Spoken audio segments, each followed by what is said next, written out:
are a bunch of wild and crazy Cleveland Browns fans, bring you all the latest in Browns news. Tune in now. Oh, hey, hello. Yeah, it is Thursday night, Fanatical Elfz Network. This is the Fanatical Elfz Show. I'm John, there's Steve, and there's Sam. How are all of you doing on this November 14th? Steve, how you doing? Great. Nice I had a pleasant Sunday. I didn't get mad. I didn't throw things at the TV. I watched 4 or 5 different games. I watched the Saints. Yes. And who else did I watch? I watched the Colts and Chiefs. I watched a little of the Chiefs game. Managed to somehow win another football game. I watched the Vikings and the Jaguars, who are, boy. Yeah. Mac Jones still stinks as a quarterback. And Joe Flacco can't stop throwing interceptions. He had 2 in the first quarter. Reminiscent of the glory days of Flacco mania. Oh, Tampa and San Francisco. I would say all of that. Yes. My wife wanted to see that one, so I put that. I had 4 different games on the screen. So there you go. I put that one up there so she can check in on it while she was doing a little work around the house. Well, we're going to talk about the New Orleans Saints here in just a second. Sam, how you doing down there in Dallas, Texas, wearing his hat, representing? We're going to have a low of 42 tonight. I don't know. And the weather's been really weird. We had a period. I don't know if I already said this. I did on my podcast, but we had a period between last week or 2 weeks ago, Friday, all the way to Monday, where we did not have a lick of sun. It was literally cloudy for 3.5 days straight. Whoa, that's a lot in Texas. And it rained a whole bunch, but it's cooling. It cooled down a lot, so we're going to have mid to low 60s for the next few days. So finally beginning to feel fall here and not feel hot. We made it through another summer, which isn't something you can say all the time, but bye week was nice. We didn't lose. I guess we should be happy about that. Absolutely. Well, the Browns had the bye week, and we're back now, and we're Browns fans like you. We're starting to get our engines revved up and ready to watch this team, even though it's been a struggle this year. On Sundays, the Browns are 2-7 going into this game against the New Orleans Saints team that is, I think, 3-7. They did get a win with their new interim coach, Darren Rizzi. Thank goodness. I'm glad they did, although they should have lost that game. Well, you said you watched a little bit of it. Tell us about it. You can run the ball on them. 181 yards rushing for the Falcons. Yeah, didn't they have like 400 and some yards total offense? I think 450 yards. Yeah, they give up on average about 5.7 yards per rush per carry. Yeah, I mean, running the ball, they're not that good. If the Atlanta field goal kicker didn't miss 3 easy field goals, they would have lost, and they probably would have beaten the Browns this week. So very grateful to the Atlanta Falcons for choking that one away.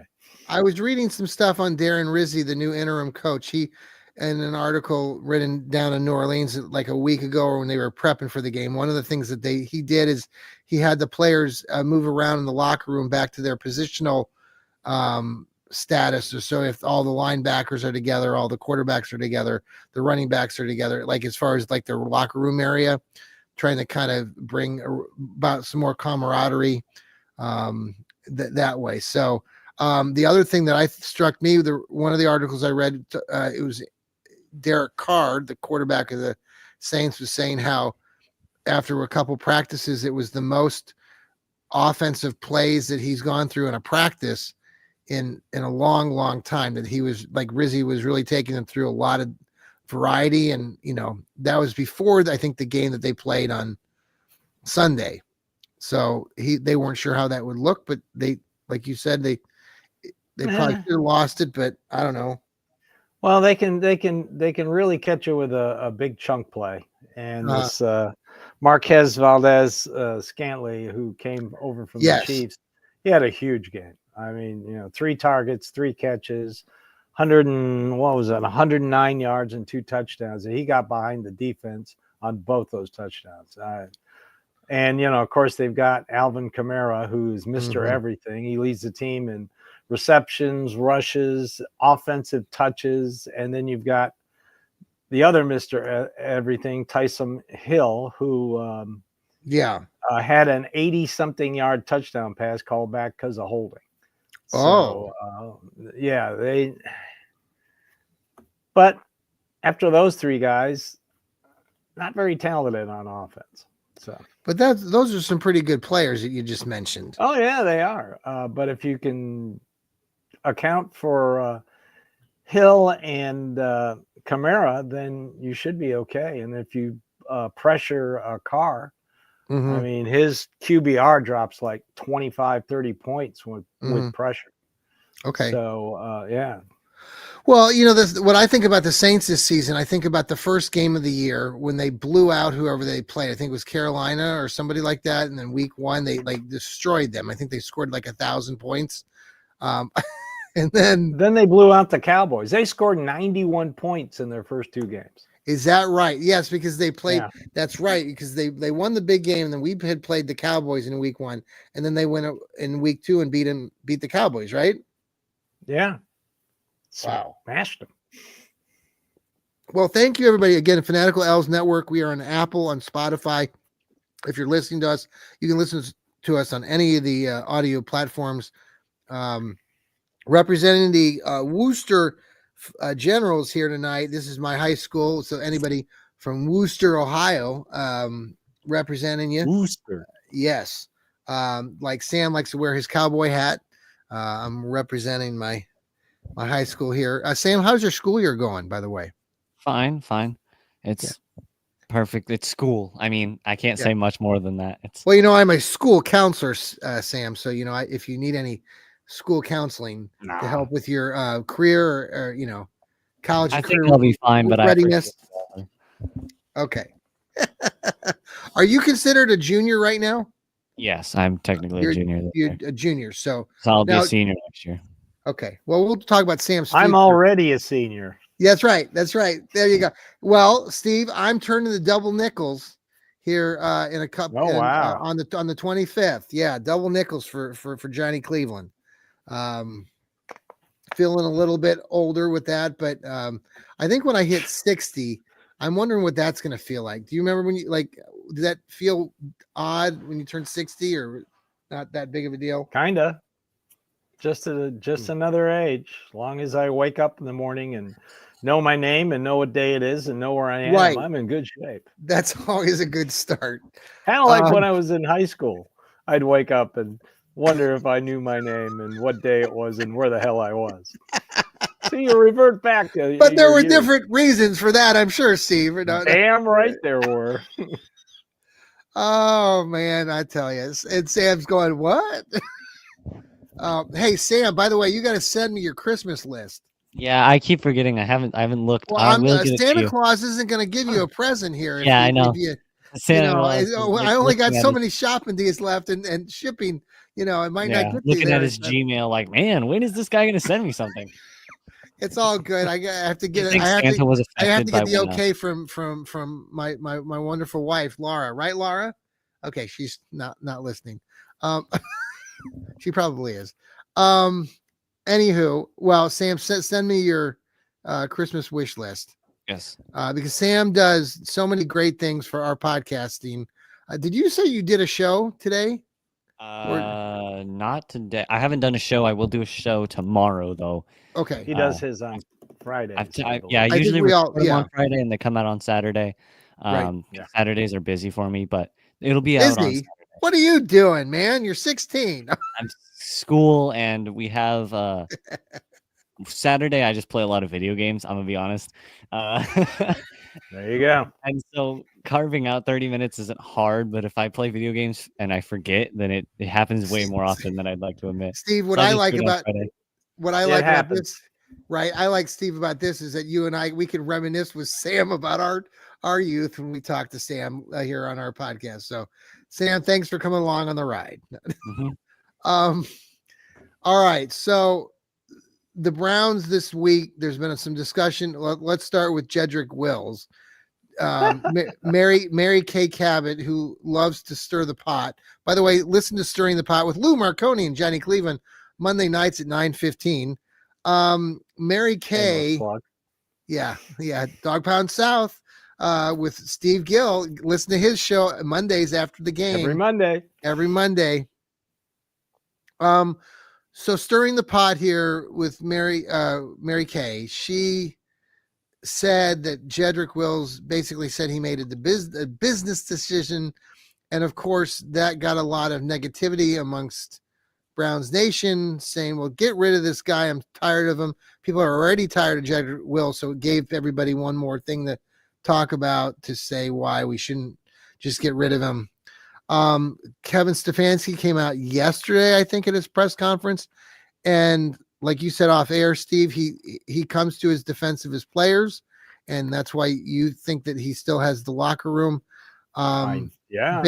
Basically saying that Jedrick Wills misused the terms or didn't understand clearly what that meant when he said it was a business decision. So, where do you guys sit with Jedrick Wills, and does it really mean anything? And Well, we I'm coming kind off of the glad bye. Yeah. Jedrick Wills showed us exactly who we all thought he was. Mhm. So that's good news. And they can't get rid of and him. who is he exactly, Steve? He's not a very good football player. Yeah. And he doesn't seem to take football very seriously. And that business decision, that comment, is going to cost him millions upon millions of dollars when he's a free agent next year.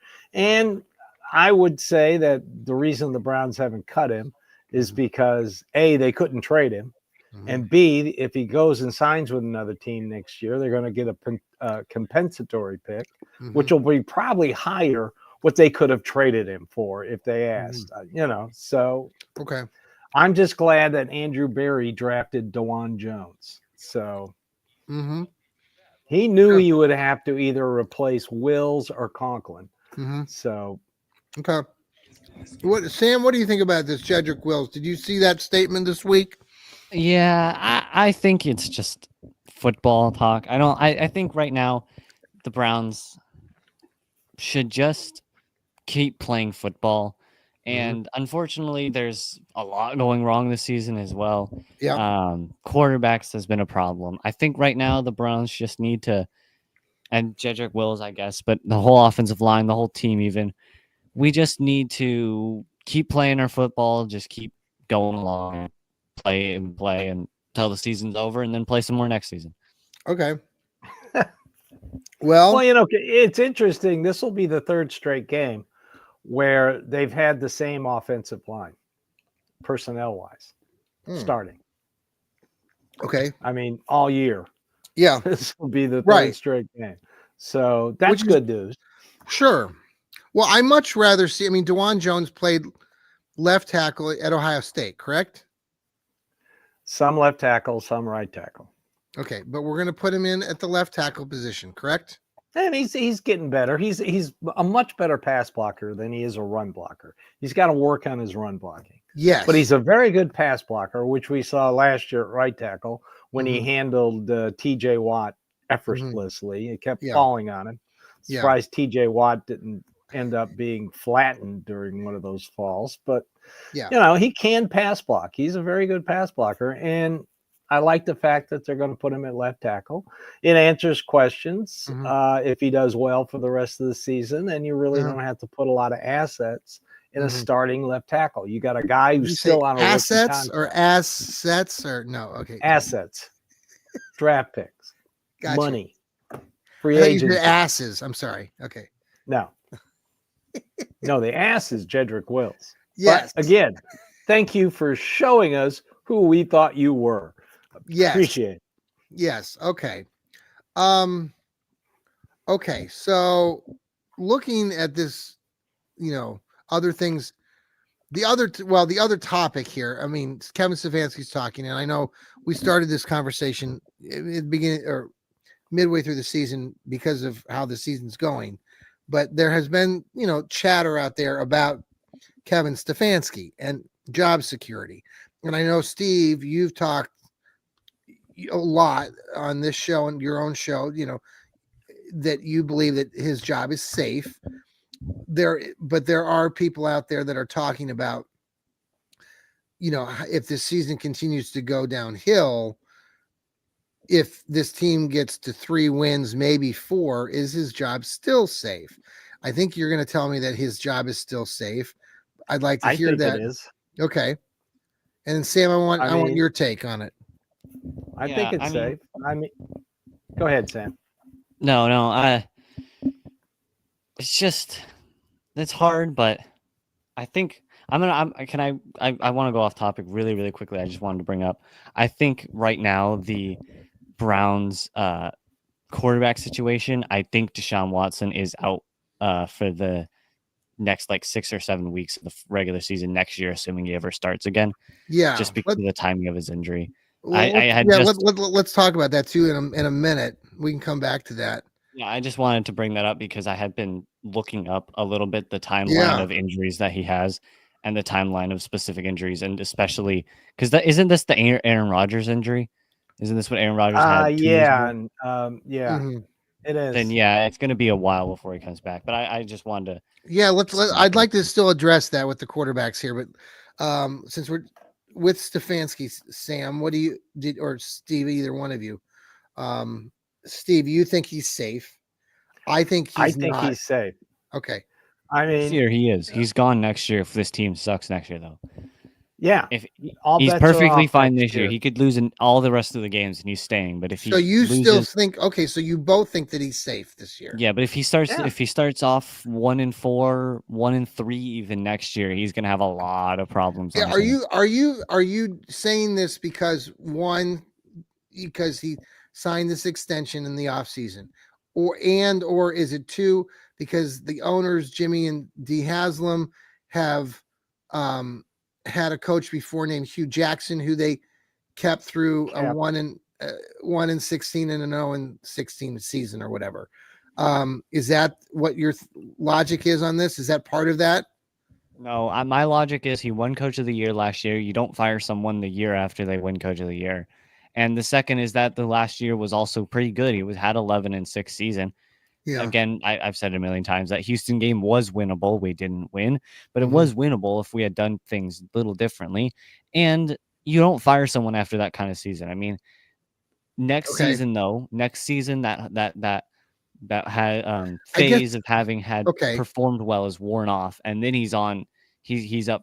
All bets are off after that. But that point, this isn't week 2. For me, I know he got the extension, but I'm thinking, Sam, this is year 5. This isn't year 2. This is year 5, and he had a really good first year.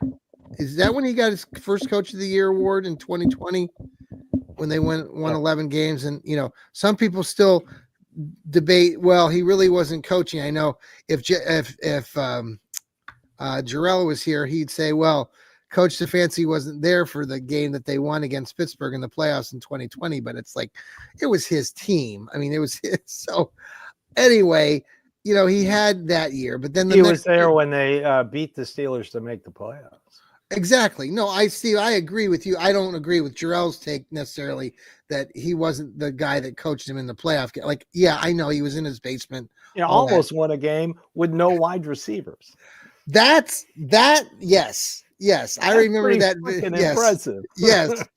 So I guess the thing is, though, you have the win that year, but then the next 2 years, not that they were crappy, but you had a really talented roster. So we talk about always the Browns having talent.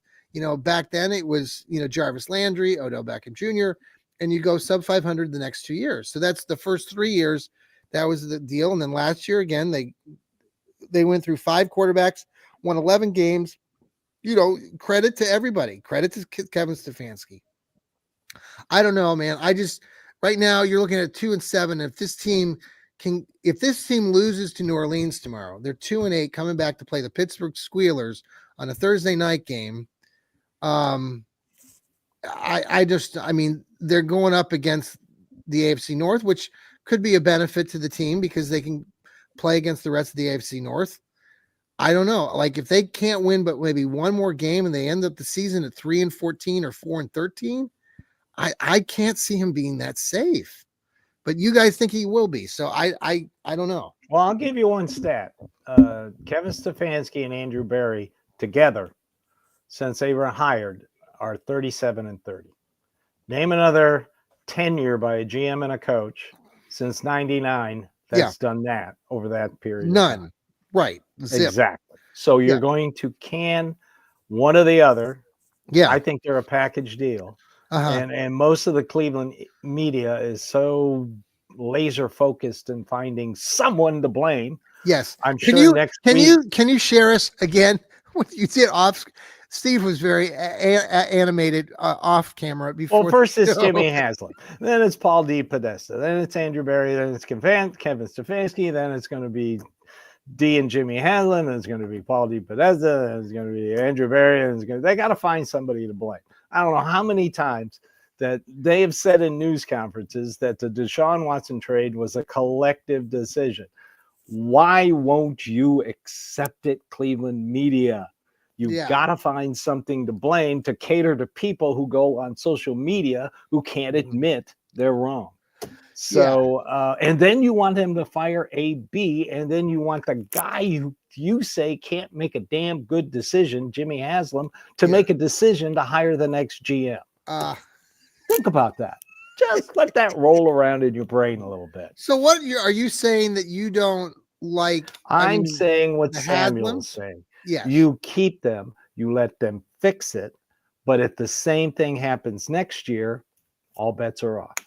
What's really interesting too, the grand scheme of things, when you look at all of this collectively and looking at the future, you're also talking about the strong possibility that this team is going to be building a dome stadium in Brook Park and opened in 2029. Interestingly enough, I don't know if you guys knew this, but the season ticket holders were sent an email this week to have sub focus groups.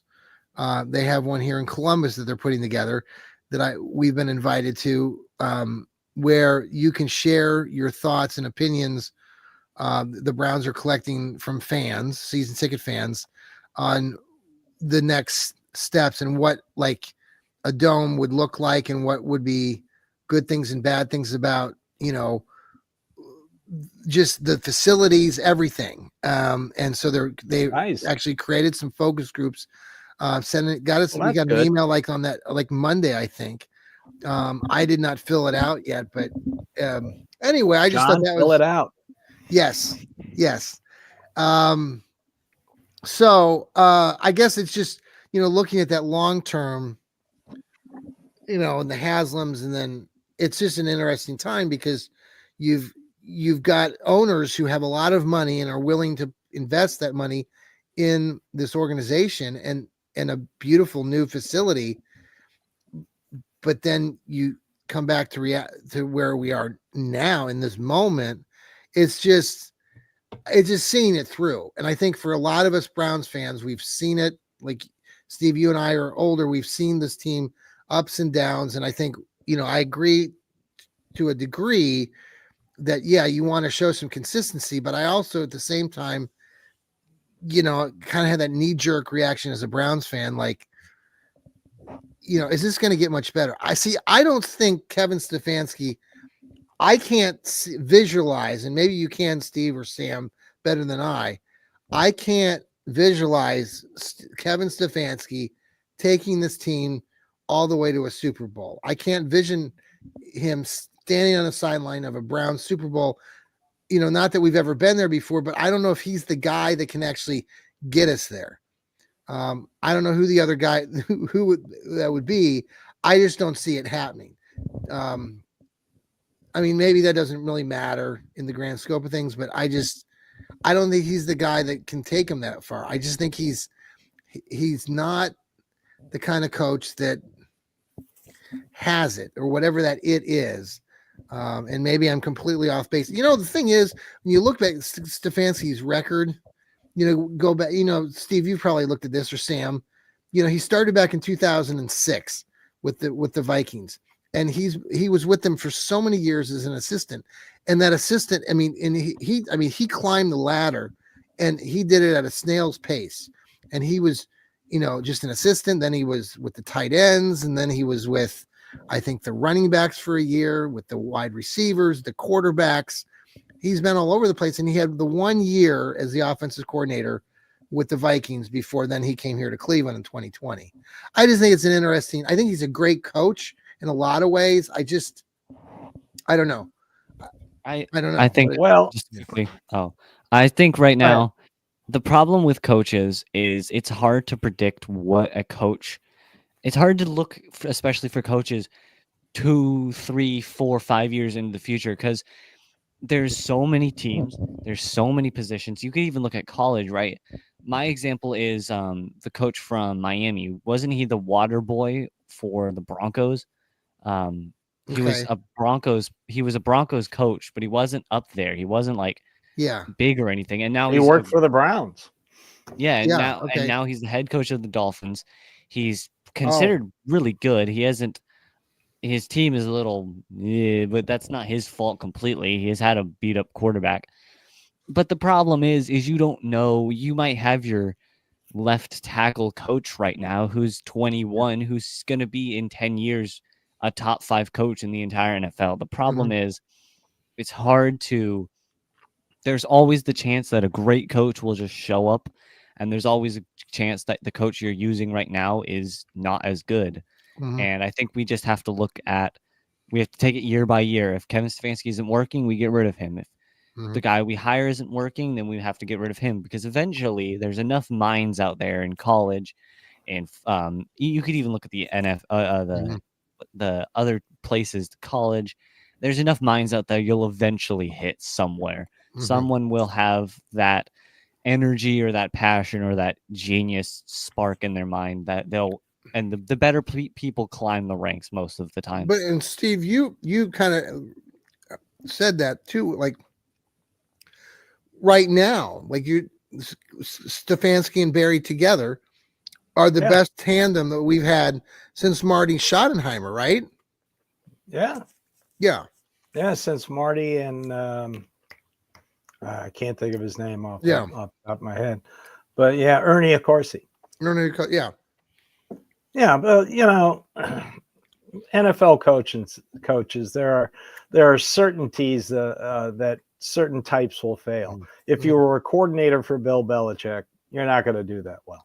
If you're a college coach, you're not going to do that well. There hadn't been a successful college coach since Jimmy Johnson.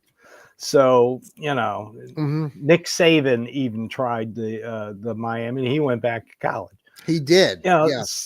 So you've got to be young.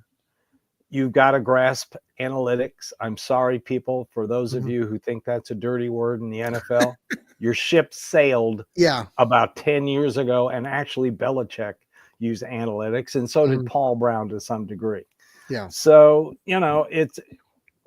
it's just that who are you going to get? And I know the media keeps promoting Mike Vrabel. Mike Vrabel came to the Browns because he wanted to learn the personnel side of the business. Because when he was here in Nashville as the Titans, he wanted more say on the personnel. After his experience with John Robinson, which was not a pleasant experience because John Robinson was a terrible GM. I'm not going to go into it, but I'll just highlight it. But he traded A.J. Brown. Okay. So then he gets this new young GM, Ron Cawthorn, and he wants to kind of run roughshod on him, and the owner won't let him, so he's gone. So he came to the Browns to learn the personnel side from someone he thinks knows more about personnel than your average GM. Let's see, who is that? Oh, yeah, that's Andrew Berry. Right. Yes. So, I know if the Browns lose, they'll all want Well, I mean, Mike it's just, Vrabel. I guess it's If just, Ohio State loses to Indiana, every Ohio State fan will want to fire Ryan Day and well, hire. that's I don't another know, Mike conversation. Vrabel. I don't like Ryan Day. I've never have since day one. I know you don't, but he doesn't call plays. Chip Kelly does. So get over. All right. Well, let's pause for a quick break here on the Fanatical Elf Show. We'll be right back. I always love welcome back to the show on the Fanatical Elves Thursday night. Lou and I do the Stirring the Pot show, and I love Lou's. He at the beginning of the shows when we start, when we go live, it's always funny because I like to kind of have the music come in and whatever, and then we start talking. But like when I hit the live button, he's talking. It's always so fun. All right, so let's just talk about this game and your takes on it and what we got to do to win this game, and is this a winnable game? Sam, what do you think? Is this game winnable for the Browns, and what do the Browns have to do to beat the New Orleans Saints? Darren Rizzi, the new interim coach, fiery guy as far as what I saw, but like Steve said that. He's pretty. He's a jump around, likes to jump around type of guy. Yeah. So Sam, can we win this game? Yeah, I think we can. I think we can win. Do I expect them to win? No. I think the Browns are going to lose. Sam, they're only a 1.5 point underdog, which means it's but the Saints have shown sparks. Of course, their sparks got immediately stomped out and thrown into a pool of water. But the sparks are still there. I think this is a good team to maybe bring back that spark. But I think the Browns have a chance to win. I think any team in the NFL playing another team in the NFL has a chance to win. I just don't find it I just don't find it likely that we're going to win. I think this team is still good, but I think missing your most important position is going to be pretty rough and pretty hard to get over. What about Joe Woods being the defensive coordinator for the New Orleans Saints? Is that an advantage for the Brownies? I mean, I've seen his defense. Yeah. Steve is shaking his head if you're listening to us on Apple or Spotify. Yes, it is. It is an advantage. There are a few things that history shows that the New Orleans Saints interim coach has never gone 2-0. Okay. Never started 2-0. They have a rookie left tackle, who has already given up 5 sacks and 27 pressures. And he will be lined up against Myles Garrett, who lines up on that side 82.5% of the time this year.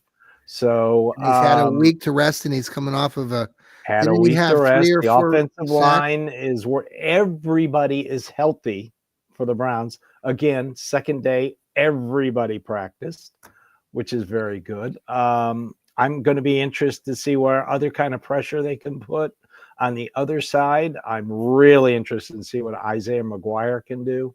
Will he be the starter? Probably Okoronkwo and him. And don't be surprised. Jim Schwartz said this today. Don't be surprised if you see Michael Hall on the end too. He played end at Ohio State. That would be great because he's getting better every game. Yeah.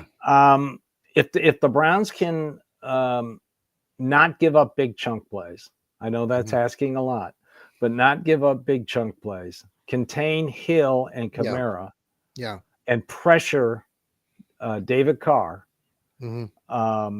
They can have a good game defensively. On offense, while the Saints aren't the best run defense in the world, I think they're 27th or 28th.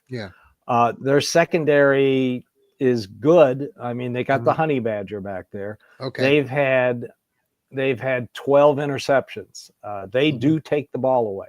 They're a +4 on the turnover ratio. Oh, okay. So Jameis Winston has to play within the game plan. We saw him get out of the game plan in the second half against the Chargers because the Chargers were frustrating him because the Harbaugh brothers got together and talked about the Browns offense.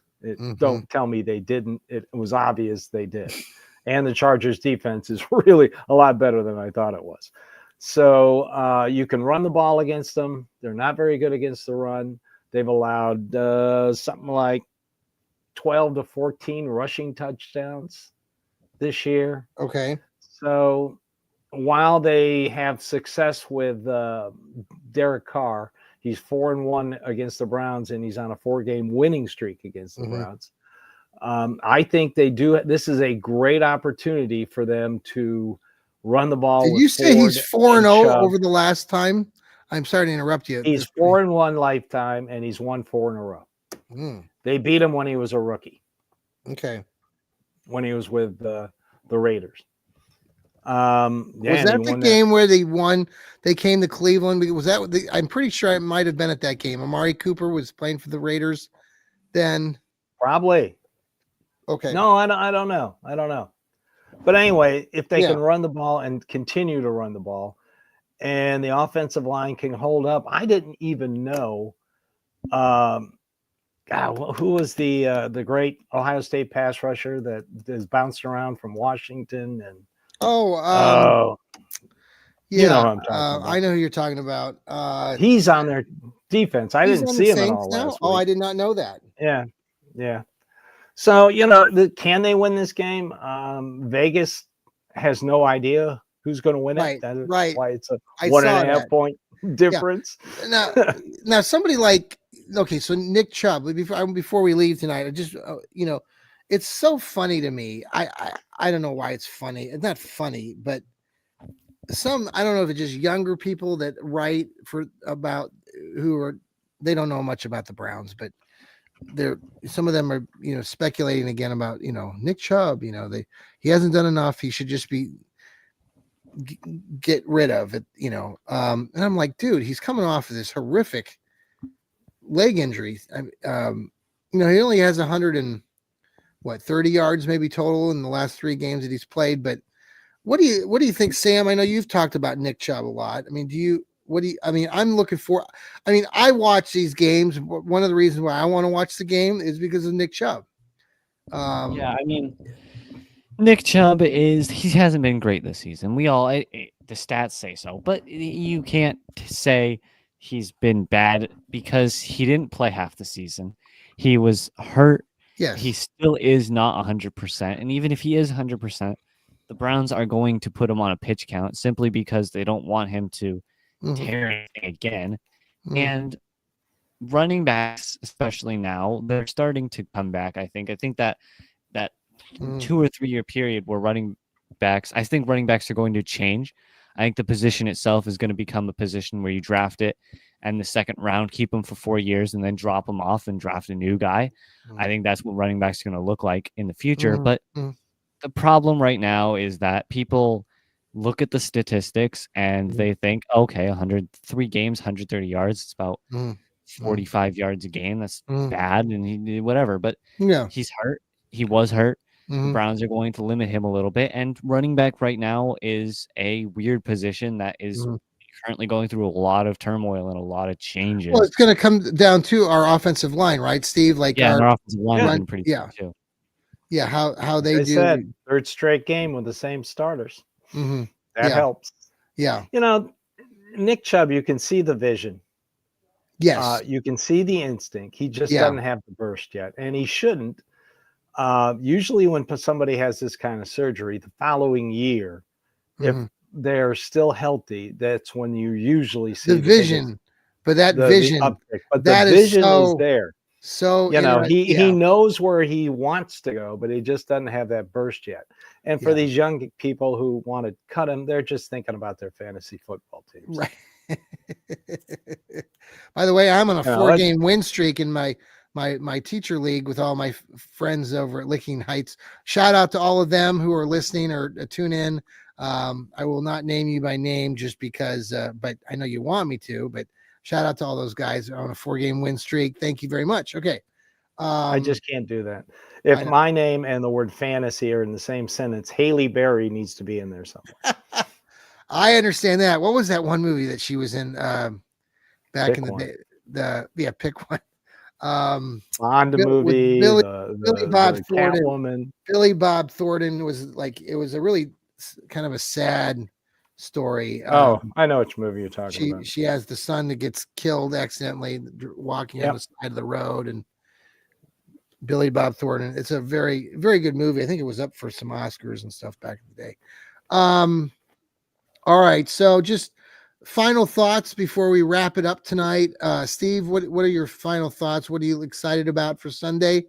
And what should we? Thank you, Drew. Thank you, now? Drew. Monster Ball was the name of the movie. Oh, good. Oh, is that what he just said? We'll get that up there. That was a good movie. You're right. It was very depressing, but it should have. Yes. Thank you, Drew. Academy Awards. It was really great. I'm a movie freak, so I think this is a great opportunity for the Browns to get their run game going. The wild card on offense is how Jameis Winston's going to play. New Orleans resurrected his career, and usually when players go back to New Orleans, they have big games. Jarvis Landry did. You can name a bunch of players who have left New Orleans and come back and played against them. They've had big games. Defense, pressure. Pressure, and please, no chunk plays. That's all I ask. I think that's really, giving up those big plays in the secondary it was a killer. Killed him last time. Very much so. And maybe, getting the bye week, going down to New Orleans, maybe collectively they can come together again and continue to try to improve. I think that's the biggest thing we want to see, in my opinion. Sam? It's just like, we'll see. There's a lot of things, but I think you're just like every Browns fan. I know. We'll see. I'm preparing. Best way to put it, because who knows, especially with NFL football. NFL. That is the best way to put it. I still can't get over the number of people, and maybe I know there's a certain percentage of people who believe in this. They truly believe that the game is fixed. That these it's big business, the NFL, lots of money, a lot of entertainment, and I get that to a degree, but some folks are really like, I have friends who literally send me stuff every week that tries to sell me on this idea that the entire league is just this fix. And I'm like, I've seen the Chiefs. I don't know. Well, right. Outside of the Kansas City Chiefs.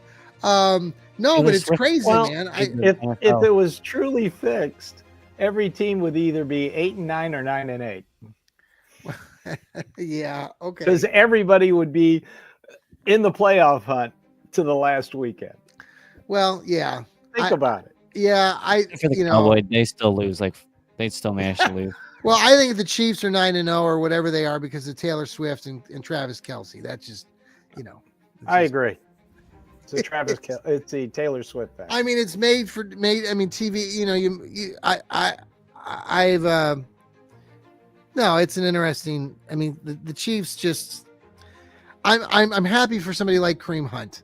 And I know he doesn't play for the Browns, but because Drew, that goes. Bring in the logic. I love it. He's right. Thank you, Drew. No, it's folks. I think I lost my train of thought there. So we'll yeah, that's right. We'll end it here, guys. Thank you so much for tuning in. Again, you can listen to us on Apple, on Spotify. Watch us here on the X, on YouTube, Facebook. We are still on the X. Thank you. Been a lot of stuff going on with a lot of things on social media platforms. We just appreciate all of you guys who are loyal Browns fans, loyal to our podcasting platform. We have grown so much over the last 2 seasons, and we couldn't do this without you guys. And I know Steve and Sam have been with us quite a bit, and Sam needs to give me his Christmas list so we can. Sam is only a youngster. He's a young man, a 16-year-old, and 17 now. 17, and yes, he doesn't. Fans first. It's I think 18 is the year as far as I know. He does some writing and some things like that. Steve does his Dog Pound South show as well. Sam with his Browns breakdowns. They'll be bringing their shows coming up later this week. So tune in. I do my Johnny Cleveland show. Listen to that. Stirring the Pot. Again, thanks everybody. Have a great night. Go Browns. I was gonna say, are we not gonna say that? Go Browns. Here we go, brownies. Here we go.